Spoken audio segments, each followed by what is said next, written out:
1장 5절로 8절의 말씀입니다.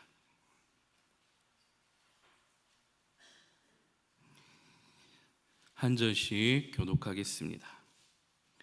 너희 중에 누구든지 지혜가 부족하거든 모든 사람에게 후히 주시고 꾸짖지 아니하시는 하나님께 구하라. 그리하면 주시리라.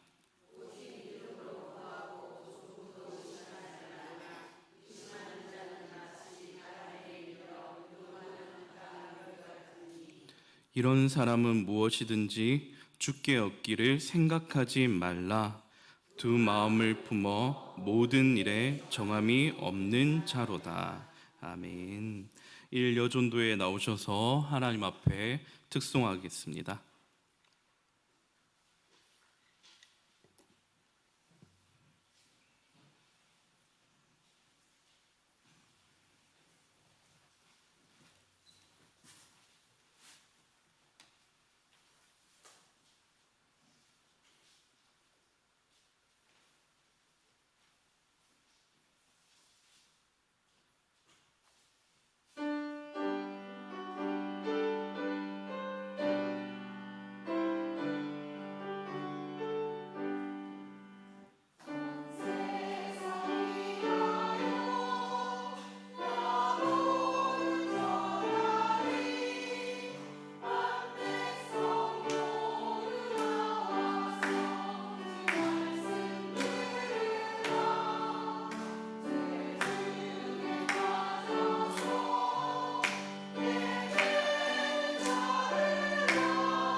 네, 감사합니다.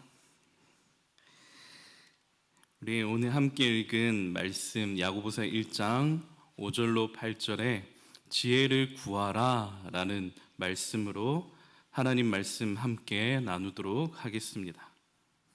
성도 여러분, 우리의 삶은 늘 선택과 결단의 연속입니다. 가정에서, 직장에서, 그리고 교회에서 매 순간마다 우리는 어떤 길을 가야 할지 결정해야 합니다. 그러나 인간의 지혜와 인간의 경험만으로 바른 길을 찾기란 무척 어렵다라는 것이죠. 오늘 본문은 시험과 환난 가운데 초대교회 성도들이 갈 길을 잃어버린 채 그들이 어떤 길을 가야 될지, 가장 필요한 것이 무엇인지 우리에게 말씀하는 본문입니다. 그들에게 가장 필요한 것은 바로 하나님의 지혜입니다. 그래서 우리가 믿음으로 주님께 지혜를 구하기만 하면 하나님은 우리에게 지혜를 넘치도록 주십니다. 지난 시간 인생에 피할 수 없는 시련을 통해 하나님은 성도에게 무엇을 만들어 내시는가? 시련의 불로 순금 같은 인내를 만들어 내십니다. 하나님은 우리의 믿음이 온전케 되기를 원하시는데 바로 이 인내함으로 온전케 될 수 있다라고 말씀합니다. 우리 야고보서 1장 2절로 4절의 말씀 우리 함께 읽도록 하겠습니다. 야고보서 1장 2절로 4절 시작. 내 형제들아, 너희가 여러 가지 시험을 당하거든 온전히 기쁘게 여기라. 이는 너희 믿음의 시련이 인내를 만들어내는 줄 너희가 알미라. 인내를 온전히 이루라. 이는 너희로 온전하고 구비하여 조금도 부족함이 없게 하려 함이라. 여기서 온전하다라는 이 단어가 2절로 4절에 몇 번 사용되었습니까? 3번 사용되었습니다. 야고보는 의도적으로 인내를 말씀하며 이 온전하다라는 단어를 의도적으로 지금 강조하고 있는 것입니다. 야고보는 성도들에게 불어닥칠 시련은 갑자기 쏟아지는 폭우처럼 피할 수 없지만 성도가 반드시 기억해야 될 것은 한창 비가 퍼붓고 난 뒤 무른 땅이 더 단단해질 것이다. 우리의 믿음이 더욱 온전할 것이다. 우리에게 소망을 주는 말씀입니다.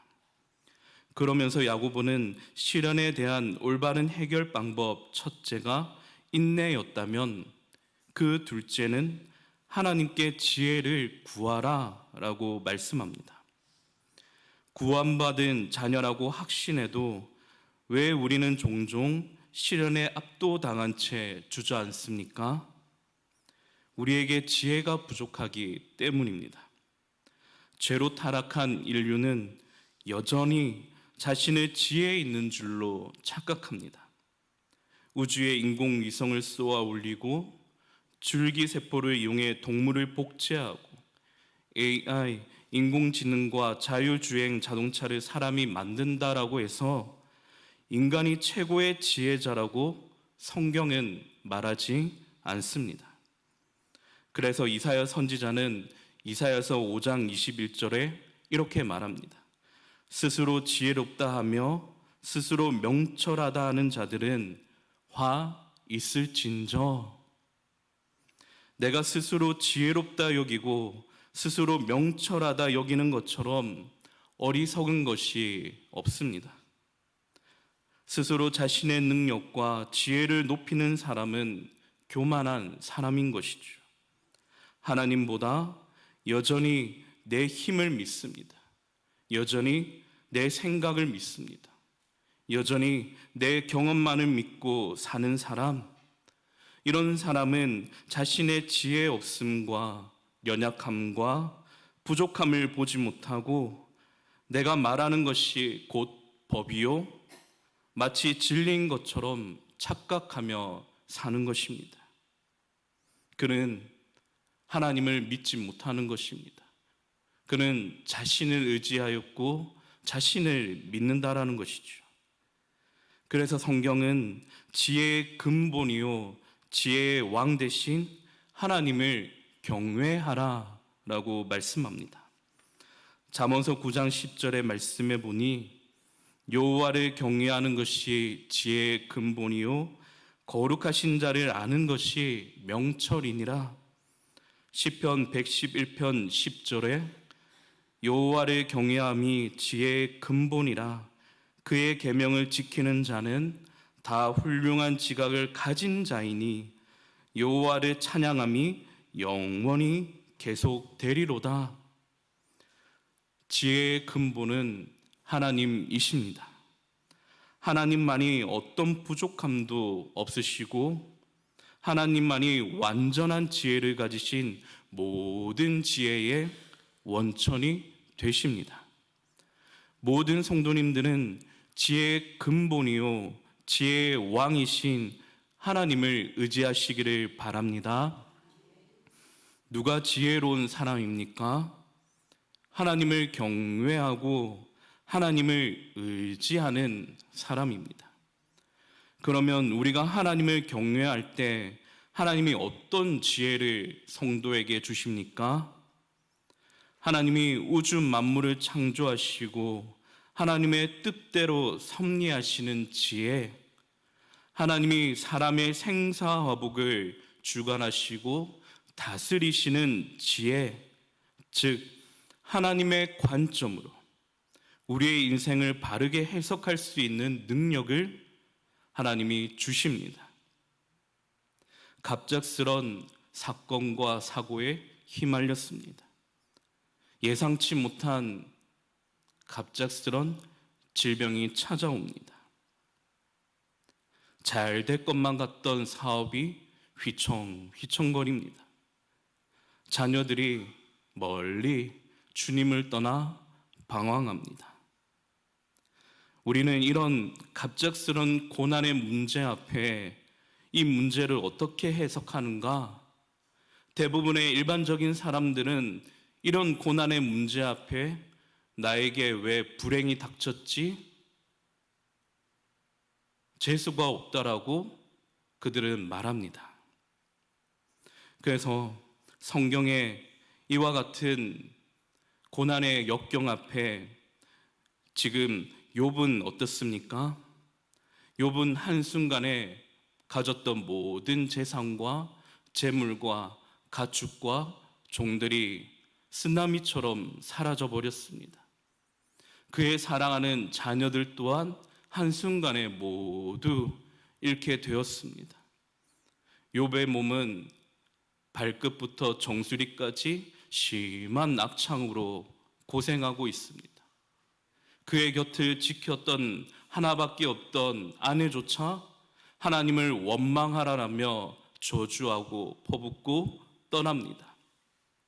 욥에게 남은 유일한 사람이었던 욥의 세 친구들은 욥에게 나와 위로의 말씀을 증거하는 것이 아닌 어떻습니까? 바로 네가 이와 같은 고난을 겪게 되는 것은 네가 하나님 앞에 범죄했기 때문이다. 이와 같은 저주를 받는 것은 네가 하나님 앞에 죄를 많이 지어서 이와 같은 고난을 당하는 것이다 라고 해석합니다. 그러나 성경은 이 욥의 고난을 어떻게 해석합니까? 하나님이 그를 연단하신다라고, 하나님이 기뻐하시는 형상으로 다듬어가는 과정이라고 말씀하는 것입니다. 그러므로 우리에게 지혜가 없다라는 이 말은 무슨 말인가? 나에게 불어닥친 시련을 올바르게 해석할 수 있는 능력이 없다라는 말입니다. 성경은 나에게 시련을 이길 힘과 지혜가 많다라고 합니까? 적다라고 합니까? 적다라고 합니다. 부족하다라고 합니다. 그렇기 때문에 하나님이 절대적으로 필요한 존재라고 합니다. 그래서 우리의 절망적인 실존을 너무 잘 알고 있는 기도의 사람 야고보는 이렇게 권면합니다. 우리 다 함께 5절의 말씀 큰 목소리로 함께 읽겠습니다. 너희 중에 누구든지 지혜가 부족하거든 모든 사람에게 후히 주시고 꾸짖지 아니하시는 하나님께 구하라. 그리하면 주시리라. 지혜의 부족함을 채우는 방법은 스스로나 다른 사람들의 도움을 구하는 것이 아닙니다. 많은 책장을 넘긴다라 해서 지혜가 주어지는 것도 아닙니다. 성경은 우리가 오직 하나님께 나아가 그의 도우심을 구할 때 지혜를 주신다라고 약속합니다. 마태복음 7장 7절로 8절에 구하라 그러면 너희에게 주실 것이요 찾으라 그러면 찾을 것이요 문을 두드리라 그러면 너희에게 열릴 것이니 구하는 이마다 얻을 것이요 찾는 이가 찾을 것이요 두드리는 이에게 열릴 것이니라. 우리는 지혜가 없을 때 하나님 앞에 나와 어떻게 기도해야 됩니까? 하나님, 이 고난을 올바르게 해석할 수 있는 눈을 열어 주옵소서. 고난 앞에 무너진 제 마음과 삶을 붙들어 주시옵소서. 이 일을 통해 하나님이 주시는 지혜로 넉넉하게 감당케 하여 주옵소서. 그리하여 하나님이 기뻐하시는 믿음의 사람, 기도의 사람이 되게 하여 주옵소서. 성도 여러분, 기도하면 하나님이 지혜와 권능을 주실 뿐만 아니라 더 좋은 것도 주십니다. 그래서 야고보는 지혜를 단순한 지식이 아니라 시험과 환난 속에서 하나님의 뜻을 분별하고 순종할 수 있는 능력이라고 말하는 것입니다. 계속해서 5절의 말씀에 보면 하나님은 지혜를 구하는 자에게 어떻게 주십니까? 인색하게 주십니까?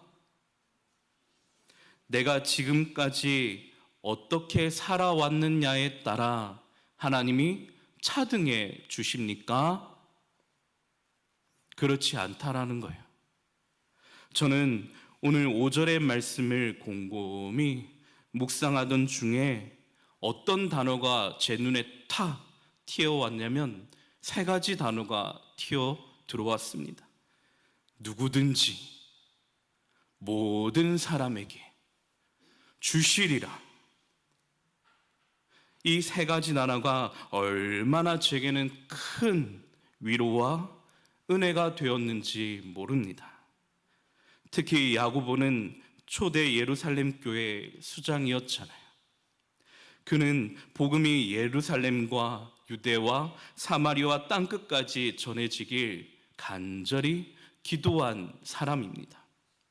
그는 복음이 유대인뿐만 아니라 헬라인, 종이나 자유인, 남자나 여자에게 차별 없음을 선언하기 위해 지금 누구든지 모든 사람에게 주시리라 이 단어를 사용한 것입니다. 성도 여러분, 우리 하나님은 누구든지의 하나님이십니다. 차별이나 조건이 없으신 하나님, 혈통, 지위, 배경, 성별, 경력과 나이에 상관없이 누구든지 제 아무리 극악무도한 죄수라도 그가 예수 그리스도를 인격적으로 만나고 주님 앞에 부르짖어 회개에 돌아온 영혼이었다면 누구든지 하나님은 그에게 은혜가 열려 있다라는 것입니다. 요한복음 3장 16절에 누구든지 그를 믿는 자마다 멸망하지 않고 영생을 얻으리라. 요한복음 7장 37절에 누구든지 목마르거든 내게로 와서 마시라. 로마서 10장 13절에 누구든지 주의 이름을 부르는 자는 구원을 얻으리라. 사랑하는 성도 여러분, 하나님은 사랑이십니다. 누구든지 모든 사람에게 후히 주시고 꾸짖지 아니하시는 좋으신 하나님이십니다. 그런데 하나님은 차별이 없으신 공평의 하나님이신데 지혜를 얻는 방법, 조건이 딱 한 가지 있습니다. 그것이 무엇입니까? 바로 믿음의 기도를 드리는 것입니다. 우리 오늘 본문 6절로 8절 우리 다시 한번 함께 읽도록 하겠습니다. 오직 믿음으로 구하고 조금도 의심하지 말라. 의심하는 자는 마치 바람에 밀려 요동하는 바다 물결 같으니 이런 사람은 무엇이든지 주께 얻기를 생각하지 말라. 두 마음을 품어 모든 일에 정함이 없는 자로다. 사람은 변덕이 줄 긋듯 심해서 어제 다르고 오늘 다릅니다. 우리의 신앙도 마찬가지라는 거예요. 어제 믿음 생활 잘 하다가도 오늘 언제든지 넘어질 수밖에 없는 존재가 바로 우리라는 거예요. 그래서 야고보는 신앙을 지키기 위해 모진 핍박과 시련을 겪는 초대교회 성도들에게 오직 믿음으로 구하고 조금도 의심하지 말라라고 권면합니다. 그러면 믿음의 기도는 무엇입니까? 우리 자신이나 상황을 의지하지 않는 기도입니다. 우리는 자주 넘어지고 변덕이 줄 긋듯 심하지만 우리는 믿음이 요동치고 흔들리지만 영원히 변함없으신 하나님을 붙잡는 기도, 오직 그분의 영원하신 하나님의 말씀을 의지해 우리는 하나님 앞에 기도하는 것입니다. 내 의지와 태도를 하나님의 관점으로 맞춰라. 내 의지와 태도를 영원하신 하나님의 말씀으로 맞추어라. 내 자신을 전능하신 하나님 손에 온전히 맡겨 드려라. 이것이 믿음의 기도입니다. 그래서 오늘 사진 하나 준비했습니다. 야고보는 일명 낙타 무릎이라는 별명을 가진 자입니다. 주변에서 야고보를 보고 얼마나 오랜 세월 기도의 무릎을, 하나님 앞에 기도의 무릎을 꿇었냐면 보시는 것처럼 몇 겹의 두꺼운 굳은 살이 낙타 무릎에 박힌 것처럼 그 또한 그의 무릎이 이처럼 변했다라는 거예요. 우리가 보통 손이나 발에 굳은 살이 박히지 않습니까? 그것은 밤낮으로 열심히 운동하거나 열심히 어떤 일을 했다라는 이러한 증거라는 거예요. 야고보는 무슨 일에 열심이었습니까? 바로 하나님 앞에 무릎을 꿇고 믿음의 기도를 드렸다라는 것입니다. 그는 밤낮 주야로 쉬지 않고 열심을 품고 낙타 무릎이라는 별명을 안고 주님 앞에 무릎을 꿇었다라는 것입니다. 그는 기도의 장인이었습니다. 그런데 우리가 믿음의 기도를 드릴 때 피해야 될 것 두 가지를 오늘 이 야고보는 6절로 8절에 두 가지를 언급합니다. 그 두 가지가 무엇입니까? 우리가 믿음의 기도를 드리는 일에 방해하는 두 가지 무엇입니까? 의심과 8절의 두 마음입니다. 믿음의 반대는 의심입니다. 야고보는 믿음이 없어서 의심하는 사람을 마치 바다 물결에 비유합니다. 지금 야고보는 우리 마음에 무엇이 있다고요? 바다 물결. 우리 깊은 내면 가운데 하나님을 자꾸만 밀어내고 의심하는 이와 같은 바다 물결이 일렁거린다라고 지금 야고보는 말하고 있는 것입니다. 우리 마음에서부터 요동치는 바다 물결이 의심이라는 거예요. 누가복음에서 제자들이 갈릴리 바다에서 폭풍을 만나 언제 죽을지도 몰라 두려워 떨 때 예수님은 고요히 주무십니다. 제자들은 황급히 주님을 깨웠어요. 주님은 바람과 물결을 꾸짖으십니다. 누가복음 8장 24절에 바람과 물결을 꾸짖으셨다라고 말씀합니다. 그런데 더욱 흥미로운 것은 잠에서 깨신 주님이 풍랑을 잠잠케 하신 후 제자들에게 뱉은 첫 마디가 무엇입니까? 너희 믿음이 어디 있느냐? 너희 믿음이 어디에 있느냐? 야고보는 주님과 함께 한 배에 있으면서도 시련이라는 폭풍이 닥쳤을 때 이 믿음 없던 제자들을 떠올리며 지금 이 물결이라는 단어를 사용한 것입니다. 계속해서 또 8절에 두 마음을 품은 자, 헬라어로 딥시코스라는 이 단어는 매우 특이합니다. 성경 어디에서도 나오지 않는 단어입니다. 그런데 오직 야고보서에서만 기록된 아주 독특한 단어입니다. 지금 오늘 본문에 8절에 기록되었고 야고보서 4장 8절에도 동일하게 기록되었습니다. 야고보서 4장 8절에 보니 하나님을 가까이 하라 그리하면 너희를 가까이 하시리라. 죄인들아 손을 깨끗이 하라.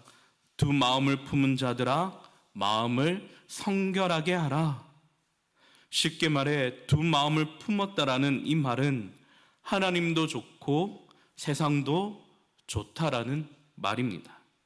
하나님의 말씀, 하나님의 뜻과 방식을 성도가 가슴에 품었다면 세상의 뜻과 방식을 빨리 내버려야 되는데 성도는 이것을 동시에 두 마음을 취했다라는 거예요. 아프리카의 한 부족이 원숭이를 사냥하는 독특한 방법이 있습니다. 항아리의 입구가 매우 좁고 긴 무거운 항아리에 그 안에 맛있는 바나나 뭉치를 넣어둡니다. 그것을 본 원숭이가 팔을 쑥 집어 넣습니다. 그리고 바나나 여러 개를 움켜쥐고 그것을 빼내려는 순간 저 멀리서 사냥꾼이 막 북을 치며 원숭이에게 달려옵니다. 원숭이는 황급해 놀라면서 빨리 손에 움켜쥐고 있는 이 바나나 뭉치를 놓기만 하면 되는데 어떻습니까? 그것을 놓지 못하고 빼지 못한 채 그 무거운 항아리를 들고 뛰는 것입니다. 결국에 사냥꾼에게 붙잡힌다라는 거예요. 원숭이가 놓지 못하는 손. 이것이 바로 두 마음을 품은 그리스도인의 마음입니다. 분명히 입술로는 구원을 받았다라고 말하는데 마음속 깊은 저 너머에는 무엇이 있냐면 여전히 내 뜻을 믿습니다. 여전히 내 경험과 내 성공이 더 중요하다라는 거예요. 결혼이나 자녀 문제 등 인생의 중요한 순간에 여전히 손을 콱 움켜쥐고 있어요. 성공, 돈, 명예, 쾌락을 쫓는 욕망의 손을 주님 앞에 쫙 펴기만 하면 되는데 여전히 콱 움켜쥐는 거예요. 두 마음입니다. 교회에서는 믿음의 사람처럼 말하고 행동하지만 일상과 직장에서는 완전 세상 사람과 별반 다르지 않다라는 거예요. 신앙적인 갈등과 고난이 찾아오면 하나님의 뜻을 먼저 물어보는 것이 순서인데 그렇지 않다라는 것입니다. 이처럼 두 마음인 자의 기도를 어떻게 하나님이 들으십니까? 우리 다 함께 7절 말씀 함께 읽겠습니다. 이런 사람은 무엇이든지 주께 얻기를 생각하지 말라.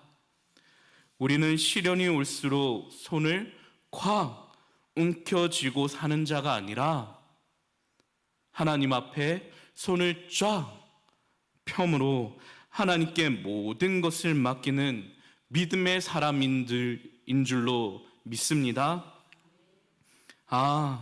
내 자녀를 도저히 내 마음대로 할 수가 없구나. 내 돈과 성공을 내가 붙든다라고 해서 붙들어지는 게 아니구나. 내 마음과 내 뜻대로 되는 것이 하나도 없구나. 성도 여러분, 우리는 지혜가 필요한 존재입니다. 하나님은 그 지혜를 아낌없이 주시는 분이십니다. 그러나 의심하는 마음, 두 마음으로 그것을 가슴에 품고 있다면 하나님이 주시는 좋은 것들을 받을 수 없습니다. 흔들리지 않는 믿음으로 하나님께 기도하여 하나님이 주시는 지혜와 권능을 받으시길 바랍니다. 성도 여러분, 길이 막혔습니까? 믿음으로 기도하여 하나님이 새 길을 열어주심을 경험하시길 바랍니다. 신앙적 갈등으로 고통하십니까? 믿음으로 기도하여 하나님께서 풀어주시는 은혜의 역사 경험하시길 바랍니다. 자녀들이 믿음의 길을 떠나 곁길로 셉니까? 하나님 앞에 믿음으로 기도하면 하나님이 자녀들을 책임져 주시고 다시 붙들어 주실 줄로 믿습니다. 사랑하는 모든 성도 여러분, 오늘 들은 말씀 생각하며 이 시간 지혜를 구하시길 바랍니다. 그리고 하나님이 기뻐하시는 믿음 없는 자의 기도가 아니라 믿음 있는 자의 기도, 하나님을 기쁘시게 하는 그런 기도를 드리는 모든 성도님들 되시기를 바랍니다. 믿음의 기도를 하나님 앞에 올려드려 하나님이 우리 삶에 풍성한 은혜를 베풀어 주실 줄로 믿습니다. 오늘 말씀 생각하며 우리 함께 기도합시다.